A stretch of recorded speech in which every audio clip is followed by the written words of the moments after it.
Beast mode here. We're going 10-minute rapid game, no bonus time. We're playing with the white pieces, and we go with the Vienna e4, e5, knight c3, and they go knight f6. Classic Vienna move. We're striking back with f4, and my opponent decides to take, which is a mistake because we have the move e5, right? Really, only square for the knight to go is back to g8 and undeveloped, because he can't go to either of these squares. Queen would take, or he would just blunder the knight. My opponent decides to go queen e7, and the right move for me here is to go queen e2. But I miss it. I just reinforce the center with d4. Got to touch up on my theory. Remember that move. I just don't see queen e7 a lot. Nevertheless, my opponent goes d6, and I just develop my knight. Best move here is to develop my bishop. Sorry, not develop my bishop, but to take back this pawn. But I missed it. He develops his knight, and then I finally play queen e2. It's a little bit too late, but no worries. We take back, and then he jumps forward with the knight. Again, attacking this pawn 3 times. So now I do take back with the bishop. And he plays this move f6, which is a blunder. First of all, it just weakens this diagonal with this king still out in the open, which usually moving the f pawn, unless you know the theory, is not really a good move. So I jump in with my knight over to d5. Found this good move here. The queen cannot go forward. Say it did. There's a fork. Win the queen. If they decided to move back, then I'm probably just going to go castle and maybe discovered attack.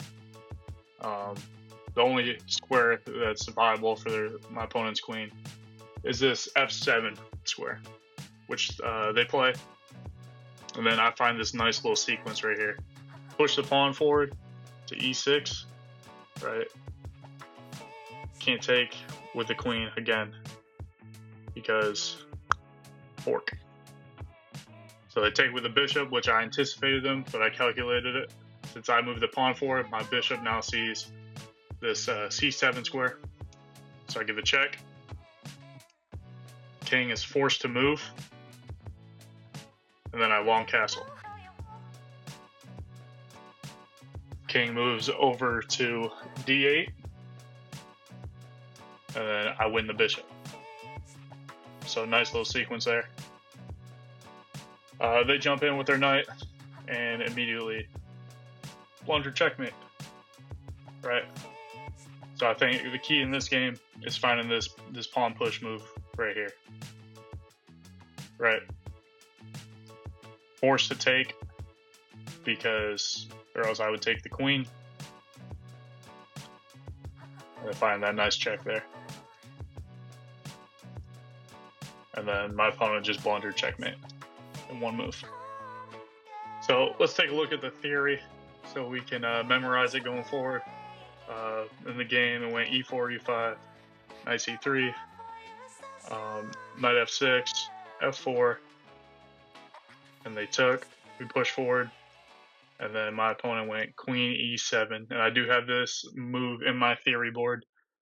Queen e7 is not a good move in general. If you're going against a Vienna, you probably shouldn't take this f pawn. Yeah, my theory board says go queen to e2 and play on from this position, right? I think next best move, obviously they have to move their knight and undevelop it now at this point, or else I would just take and then we just go for a queen trade. Let's assume they do jump back. The next best move is d4 and just get this big white center. If they go queen check here, we just slide the king out of the way. And the computer says the best move in this position is just slide the queen all the way back to d8 which generally, if the computer says to make weird moves like that, it means you're in a good spot right here. And then we're probably taking this pawn, and we got all these pieces developed, and every single piece of theirs is still in the back rank. So that's kind of why I like the Vienna. Right? It forces your opponent to undevelop in certain lines. But anyways, thanks for watching. Drop a comment down below if you'd like to play. I'll post a game recap. Again, thanks for watching.